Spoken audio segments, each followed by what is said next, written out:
¿Qué? ¿Qué dices que no te gusta estudiar español? Bueno, hay gente pato. Hola, me alegro mucho de verte otra vez aquí en mi canal. Si todavía no me conoces, mi nombre es Guada y te ayudo a mejorar tu nivel de español de manera real y natural. Si llevas un tiempo estudiando español, a lo mejor ya sabes que tenemos dos contracciones. A más el, al, y de más el, del. No decimos ayer fui a el cine, decimos ayer fui al cine. Y no decimos nací en una ciudad del oeste de España, decimos nací en una ciudad del oeste de España. Esto es lo que normalmente se explica en los libros para aprender español, pero no es exactamente así. Al y del son las únicas dos contracciones que están aceptadas por la RAE. La RAE es la Real Academia Española de la Lengua, que son esos señores muy serios, que deciden qué podemos escribir y qué no podemos escribir.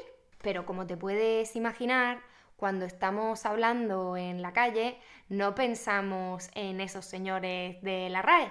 Y lo que sucede es un poco diferente. La verdad es que en el español hablado, en el español oral, usamos muchas contracciones. Y esto es así porque, como ya sabéis, el español es un idioma bastante rápido, es un idioma que se habla deprisa. Nosotros siempre vamos con prisa. Y además, en español, como en otros idiomas, tenemos el principio de economía del lenguaje. Es decir, que tendemos a acortar las palabras o a unir varias palabras para decir mucho en poco tiempo, para ahorrar tiempo. Es que nosotros somos personas muy ocupadas, siempre muy ocupadas. Venga, pues hoy vamos a ver las tres contracciones más comunes en el español hablado. Pero por favor recordad que son formas propias del lenguaje oral, son formas coloquiales. Así que nunca, nunca las escribáis en un examen o en un correo electrónico formal de trabajo, ¿vale? Solo hablando. Sería como escribir en un texto formal en inglés palabras de este tipo. No. La primera contracción que hacemos al hablar, y bueno, creo que también es la más frecuente, la hacemos con la palabra para. Cuando hablamos en una situación informal, en un ambiente relajado, con amigos o con la familia, la preposición para se convierte en pa y además se une a la palabra que viene después. Por ejemplo, para más el se convierte en pal. ¿Qué vas a hacer este fin de semana? Me voy para el pueblo. También unimos para y allá, para allá. Por ejemplo, si estás sentado en el sofá con más personas y necesitas espacio, pues puedes decir, oye, échate para allá, échate para allá. También para más que es pa' qué. Por ejemplo, ay, pues me he comprado un vestido nuevo. ¿Y para qué quieres otro vestido? ¿Para qué quieres otro vestido si tienes muchísimos iguales? ¿Para qué lo quieres? También juntamos para y delante y se convierte en pa'lante. Como decía Ricky Martin, ¿no? Un, dos, tres, un pasito pa'lante, María. ¿Os acordáis o sois demasiado jóvenes? Y también lo hacemos con otras palabras como arriba, abajo, atrás, para arriba, para abajo, para atrás. O con la palabra dentro, por ejemplo, ¿no? En este vídeo que os voy a dejar por aquí os explicaba cuándo se usa la frase arriba, abajo, al centro y para adentro. ¿Os acordáis? Bueno, si no lo habéis visto, lo podéis ver por aquí. Vais a ver muchos ejemplos de este tipo de contracciones en canciones. Por ejemplo, me acuerdo de aquella canción de Jennifer López que decía ¿y el anillo pa' cuándo? Pues bueno, a ver si ahora se lo canta a Ben Affleck, que han vuelto.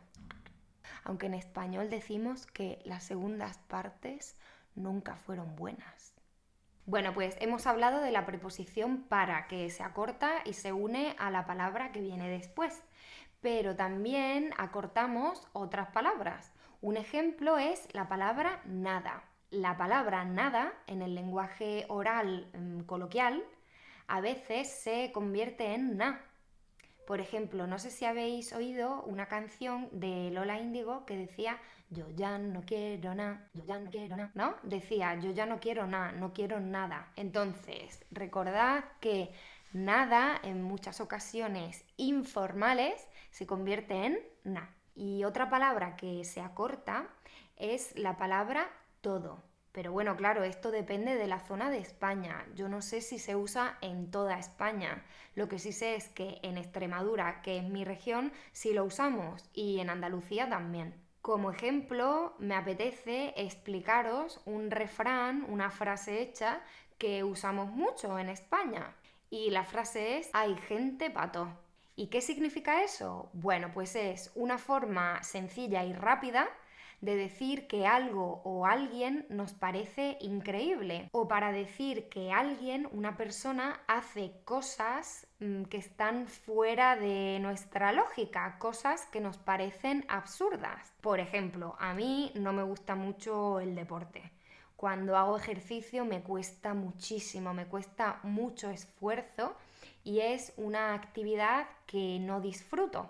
Entonces, por ejemplo, si alguien me contara que le encanta el deporte, que se levanta todas las mañanas a las 5 de la mañana súper contento para salir a correr y después va al gimnasio y se pasa todo el día haciendo ejercicio y le encanta y es súper feliz, yo podría contestar, hay gente pato, la verdad es que hay gente pato. Significa que para mí eso es absurdo, no tiene ningún sentido, pero que en el mundo hay personas con gustos muy diferentes. Bueno, pues cuéntame en los comentarios si has aprendido algo nuevo en este vídeo y por favor, recuerda que estas formas son típicas del lenguaje informal y coloquial oral. No las escribas, por favor. Bueno, pues hasta aquí el vídeo de hoy. Si te gustan mis vídeos, porfi, suscríbete al canal y nos vemos en el siguiente vídeo. ¡Un besito! ¡Adiós!